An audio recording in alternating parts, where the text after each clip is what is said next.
B a doctor of yourself के channel में आपका स्वागत है। दोस्तों, आज के इस टॉपिक में मैं बात करूंगा छींक के बारे में। जी हाँ, ये जो छींक होता है नॉर्मली काफी लोगों को ये आता है, खासकर मॉर्निंग के टाइम पे आता है। और इस छींक के साथ साथ में आपका जो नाक भी बहता है और थोड़ा सा आपको नाक जाम रहेगा, सांस लेने में थोड़ा सा दिक्कत होगा, लेकिन फिर उसके बाद ऑल द डे आपको वो सही हो जाता है। तो बेसिक ये एलर्जी है, ऐसा कुछ मतलब कि प्रॉब्लम वाली बात नहीं है ये।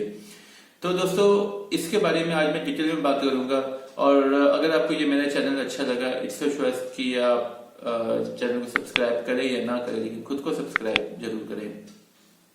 दोस्तों, क्या आप जानते हैं कि हम लोग जो छींकते हैं तो उसका जो स्पीड होता है ये अप्रोक्सीमेटली शोएब अख्तर के बॉल्स के स्पीड के इतना होता है, इवन उससे ज्यादा ही होता है ये। जी हाँ, शोएब अख्तर का बॉल आप तो जानते हैं कि ये इनका 150 किलोमीटर पर आवर है। तो हम लोग जो छींकते हैं, हम लोग अप्रोक्सीमेटली उसके स्पीड 150 से या 150 से ज्यादा हम लोग स्पीड से हवा निकलता है जब हम उसको छींकते हैं। कुछ लोग इस छींक को दबा देते हैं। मेरे उन लोगों से गुजारिश ये है कि जो छींक आती है आप उस छींक को जरूर करें, क्योंकि इससे एक सबसे इंपॉर्टेंट बात ये होती है कि जो आपका छींक के कारण में आपका जो अनवांटेड मटेरियल्स आपके नोज में जो होता है, जो वायरस, जो फर्स्ट लाइन ऑफ डिफेंस होता है वो आपका नोज ही होता है।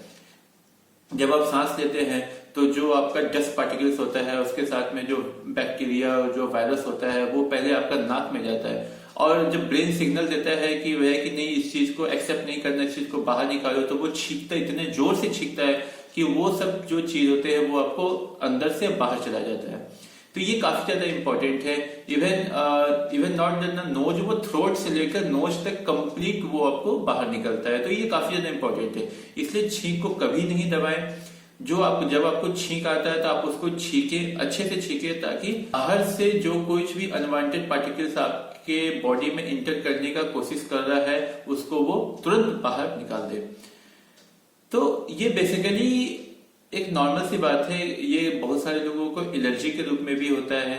किसी को पॉलन ग्रेन से एलर्जी होता है, किसी को डस्ट पार्टिकल्स होता है, किसी को पॉल्यूशन से होता है, किसी को टेम्परेचर चेंज से होता है, किसी को हार्मोनल चेंज के भी कारण होता है, किसी को सनलाइट के कारण भी होता है। तो लॉट ऑफ मतलब कि रीजन हो सकते हैं आपको ये एलर्जी होने का।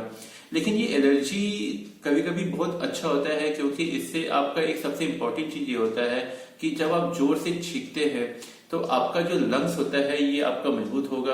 आपका जो हार्ट होता है वो आपका कुछ समय के लिए, even just for fraction of second, जब आप छींकते हैं उस टाइम पे वो अपना जो वर्किंग होता है वो काफी ज्यादा स्लो कर लेता है, फिर से वो अपना वो काम स्टार्ट कर देता है। तो हम लोग यहाँ पे नॉर्मली जब कोई छींकता है तो हम लोग क्या बोलते हैं, गॉड ब्लेस यू।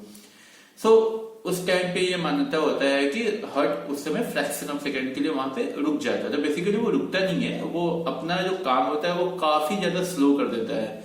तो दैट्स द पॉइंट। तो ये जो चीज है ये मुझको भी है नॉर्मल। जब घर में जब मैं सो के उठता हूँ तो करीब करीब 15-20 मिनट तक मेरे को थोड़ा सा छींक आता है। तो बेसिकली ये एक एलर्जी है, तो इट्स नॉट एन इशू। हाँ, इस पे लेकिन आपको थोड़ा सा ध्यान में, अगर आपको छींक बहुत ज्यादा आ रहा है और अगर छींक के कारण और भी कोई प्रॉब्लम हो रहा है तब आप डॉक्टर के पास से जरूर जाए दिखाने के लिए। अगर आपको कुछ ऐसा सिम्टम्स अलग से आ रहा है तब जाके आप उस पर डायग्नोस कर सकते हैं कि एक्चुअली में वो क्या हो रहा है।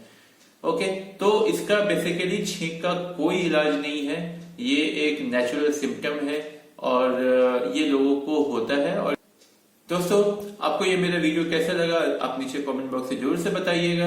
एंड इट्स अ चॉइस, मैं चैनल को सब्सक्राइब करें या ना करें, लेकिन खुद को सब्सक्राइब जरूर करें। मिलते हैं ऐसे ही अगले वीडियो में, तब तक के लिए नमस्कार।